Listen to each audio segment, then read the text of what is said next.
Once upon a time, there was a little girl with a fiery temper and a wandering spirit. In the springtime, in the year she would turn 8 years old, she moved with her family from a small town in the far north to a big city in the southeast. From one day to the next, the little girl's world grew very big. The relative safety she had known and only known was now replaced by the possibility of danger. The danger of strangers. Bad men, lost men who snatched little girls and hurt them, ripped their innocence away, use and abuse them. The little girl came to know this world, this danger, firsthand, and it changed her.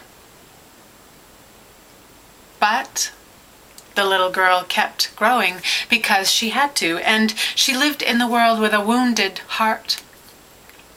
Harder and harder she developed her shell. Scared and more scared she became, her heart getting smaller and smaller. But you could not see it shrinking, oh no. For she had become an actress extraordinaire, an actress in the drama of her own life. And the drama was dark as dark can be, for she had begun to seek refuge in the destroyer, the destructive abyss, the kiss of death, the kiss of the highest of highs brought on by the lowest of lows, the kiss of bad men, lost men to whom she'd now willingly give her heart, using and abusing, confusing pleasure and pain. But the little girl kept growing because she had to. And miraculously, her wandering spirit grew too. It grew stronger and stronger, weakening her shell, cracking it open, easing her wound, healing it, and carrying her because she could no longer carry herself alone. And as her spirit lifted and soared, she became a traveler, roaming the earth far and wide, encountering people and stories, and writing stories of her own.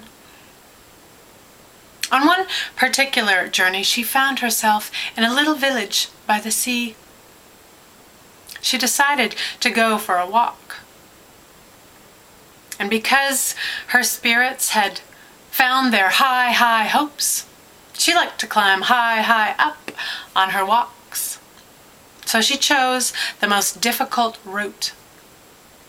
And she climbed and she scrambled up the hardest, most challenging path, and just by the skin of her teeth made it to the top. But now she had to get back down. Surely there had to be an easier way back down to the road, thought the little girl, who was now a woman. But she could not find one. And so she continued along the rolling stretch of green and golden fields, trusting that eventually she would find a simpler way back down. Soon she came across a fence. Aha, she said. If somebody built the fence coming all the way up here, they had to have begun to build the fence all the way back down there.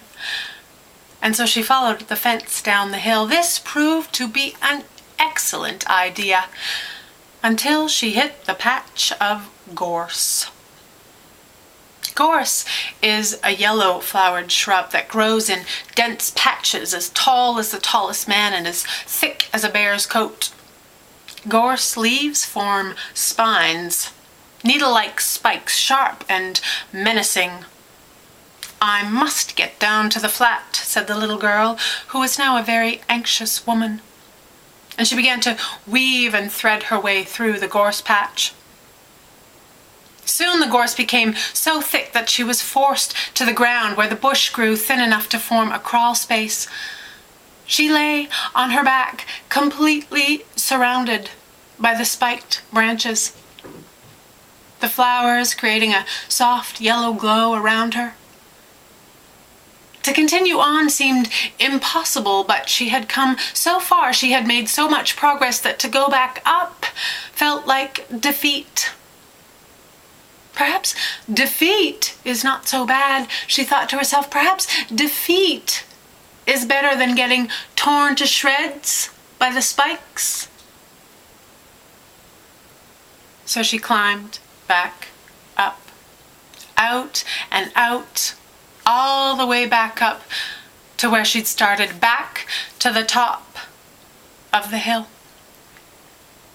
She continued on. Soon she came across a grove of trees. Trees are easier than gorse, she said to herself, and entered the thicket. There, before her, was a path, a wide, open tunnel of trees, green, shadowy, switching back and forth, all the way down to the road. The little girl, who was now a very grateful woman, knew from her life experience that sometimes we have to go all the way down to the bottom before we can come back up to the top. But what she had not known, and what she learned on that day, is that sometimes we have to go all the way back up to the top to get down to the bottom.